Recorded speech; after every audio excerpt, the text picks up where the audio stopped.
क्या 8 वर्ष पहले इस प्रकार की नियुक्ति पत्र वितरण के इवेंट हो पाते थे क्या? वे कर ही नहीं सकते थे। क्योंकि करते कैसे?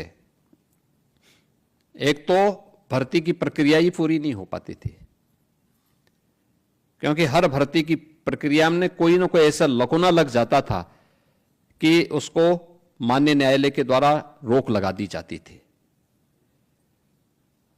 इतना पैसा ले लिया जाता था कि वह किसी भी अभ्यर्थी से आंख मिलाकर के बात करने की स्थिति में नहीं होते थे।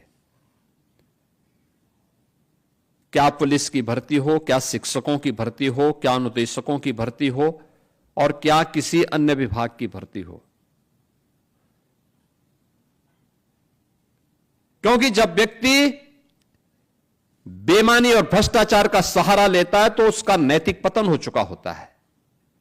वह फिर चेहरा उठाकर के बात करने की स्थिति में नहीं होता है।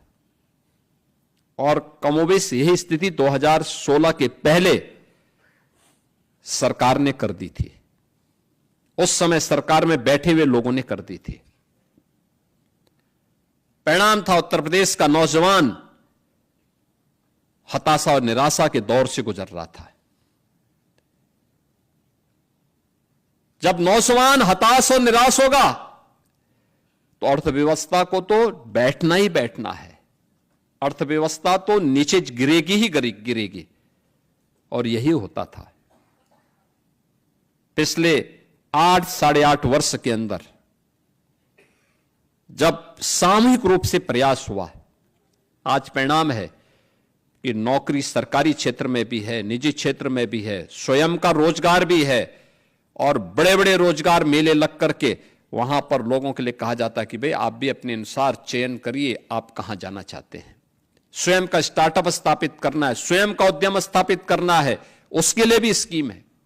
हमने युवा उद्यमी स्कीम भी एक लागू की है अभी, और युवा उद्यमी स्कीम के माध्यम से हम लोगों ने व्यवस्था की। कोई युवा अपना स्वयं का रोजगार स्थापित करना चाहता है, पहले चरण में 5 लाख तक का ऋण उस युवा को, 21 वर्ष से 40 वर्ष का जो युवा होगा, हम उसको ब्याज मुक्त और गारंटी मुक्त ऋण देंगे, और मार्जिन मनी भी 10% तक देंगे।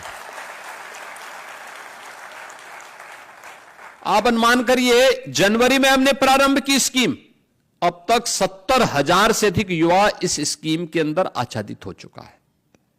वो ले चुका है लोन, काम अपना शुरू कर दिया है। हर वर्ष 1 लाख युवा को हम इस स्कीम के साथ जोड़ने वाले हैं।